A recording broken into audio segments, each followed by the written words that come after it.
Andhra Pradesh ఐక్యోపాధ్యాయ federation Kakinada జిల్లా స్వర్ణోత్సవ సంబరాలు ఘనంగా జరుగుతున్నాయని ఎమ్మెల్సీ ఇళ్ల వెంకటేశ్వరరావు యూటీఎఫ్ జిల్లా ప్రధాన కార్యదర్శి చక్రవర్తి పేర్కొన్నారు. యూటీఎఫ్ స్వర్ణోత్సవ సంబరాల్లో భాగంగా కాకినాడ సిరికల మందిరంలో ఉపాధ్యాయ రంగస్థలం 2024 కార్యక్రమాన్ని నిర్వహించారు. ఉపాధ్యాయులు కార్యక్రమంలో పాల్గొని తమ రంగస్థల ప్రతిభను కనబరిచారు. ఎమ్మెల్సీ ఇళ్ల వెంకటేశ్వరరావు స్వయంగా ఉద్యమ గీతాలు పాడి అందరినీ అలరించారు. ఈ సందర్భంగా ఒక ఉపాధ్యాయుడు రచించిన పాటల సీడీలను ఆవిష్కరించారు.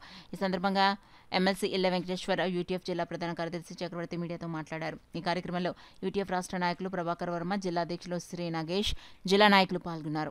ఈరోజు రంగస్థలం పేరుతోటి కాకినాడ జిల్లాలో ఉన్నటువంటి ఈ యొక్క పాటలు పాడేవాళ్ళు, అట్లాగే నాటికలు వేసేవాళ్ళు, పాత్రలు వేసేటువంటి వాళ్ళు, ఇలాంటి వాళ్ళందరినీ ఆహ్వానించి ఒకరోజు రంగస్థల కార్యక్రమాన్ని ప్రత్యేకంగా ఈ జిల్లాకి డిజైన్ చేయడం జరిగింది.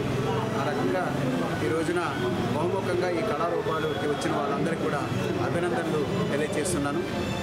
విజయ బహుమతులు వ్యవహారాలు ఏమైనప్పటికీ కూడా పార్టిసిపేట్స్కి మొత్తంగా మనం ఆ రకంగా అభినందనలు చెప్పాల్సిన అవసరం ఉంది.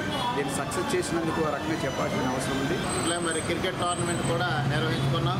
అట్లాగే మరి ఇదంతా కూడా దేనికోసం అంటే యూటీఎఫ్ ఆవిర్భవించి 50 సంవత్సరాలు పూర్తయింది. మరి 1974 యూటీఎఫ్ ఆవిర్భవించిన దగ్గర నుంచి ఇప్పటికి నేటితోటి మరి 50 సంవత్సరాలు పూర్తయిన సందర్భంగా స్వర్ణోత్సవ సంబరాల్లో భాగంగా ఈ కార్యక్రమాలన్నీ తీసుకోవడం జరుగుతుంది. అన్ని కార్యక్రమాలను విజయవంతం చేస్తున్నటువంటి ఉపాధ్యాయులందరికీ కూడా ఉద్యమాభినందనలు తెలియజేసుకుంటూ ఉన్నాం.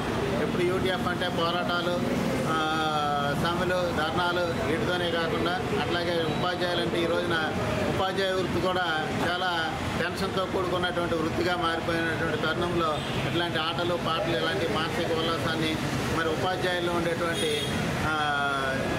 టెన్షన్స్ని తగ్గించే విధంగా ఉంటాయనేటువంటిది భావిస్తూ మరి వీటిని విజయవంతం చేస్తున్నందుకు ఉపాధ్యాయులకు ధన్యవాదాలు తెలియజేస్తాను.